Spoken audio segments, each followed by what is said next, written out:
So Wendy, you're the founding director of Green Map System. What is Green Map System and why did you start it? Green Map System is a way for people to make maps of their environment in communities around the world.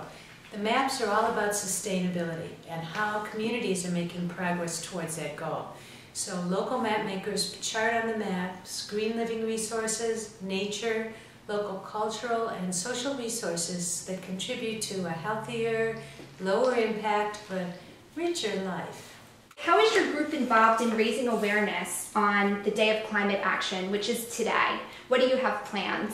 Well, today we've planned a green apple cycling tour. So we'll be seeing sites including solar installations, composting sites, organic restaurants that have special partnerships with local farmers, the green market, which is of course all locally grown food, looking at bike innovation and infrastructure, and also looking at things like the changing of the shoreline of Manhattan. We have a historical map that dates from 1609, and we look at it and talk about how far we are right now in terms of some of the predictions, and looking at issues like how will climate risks change the map of New York yet again. Your Open Green Map was shortlisted for an Index Award, a Danish prize for design that improves life. When you traveled to Denmark in the summer to hear the outcome, you traveled to Denmark this past summer, what was your impression of the momentum around climate change issues in Copenhagen? Do you think New Yorkers and their local government are as invested in greening lifestyle and raising awareness about climate change issues in the run-up to the climate conference in December? Well, being part of the Index Social Design Awards was terrific. People are very serious about reducing their impacts on the environment, on the climate, and doing more to support biodiversity, social equity, as well as business that is more attuned to all of this. Business integrity is something I found very strong there, and I see all three of these things, the integrity of business, the vitality of the environment, and social equity as being critical to sustainability that we need for climate change. So to see the role of design center stage in Copenhagen was terrific. I could see, of course, everywhere people have reduced their impacts far beyond where we think we can do it.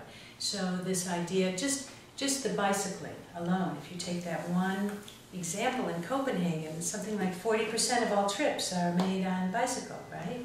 Here in New York, we're just getting started in a serious way, and we're up to something like 130,000 people commuting every day by bike. Okay, and you're going to be in Copenhagen in December for the conference. You're actually going to be attending Climate Forum and speaking there, right?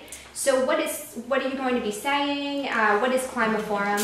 Okay, well, I'm really excited to be going back to Denmark and taking part on the 10th at 10 a.m. You can come to the Green Map Forum at the Climate Forum, and I'll be presenting some of the global work that's being done. We also have green map makers coming from the Copenhagen Green Map and also the Malmö Green Map. Malmö, they're specifically charting climate-related sites. So, and it's just across the way from Copenhagen. I hope a lot of people who are coming, as well as people who live there, will take a tour of some of these places during the climate conference. And the Green Map Project in Copenhagen is looking at the increase in green space in the inner city. And this is very important because, again, all of us are looking to Copenhagen for ideas of how we can live well in the future. Live well in a lower impact way. You have an app coming out for the iPhone, right? You're going to be meeting with a Finnish collaborator when you go to Scandinavia this December, is that correct? Well, actually I met with our collaborator when I was there last time. But we're working on the app, and you can see these are some of the images on it. It will soon be ready, so we're really excited because you'll be able to click a button and find out what's green nearby.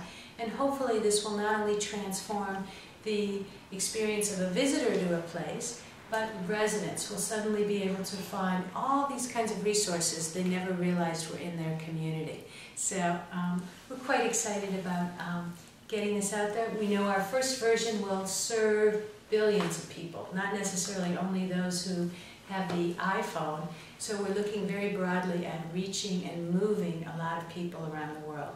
This is how we work. We always seek the lowest common denominator, and how can we lift up people and at the same time bring ideas from the global south up to the north and vice versa. So we can really have a cross-cultural exchange on green living. All right, well, thank you for joining me today, Wendy. Thank you so much, Rose.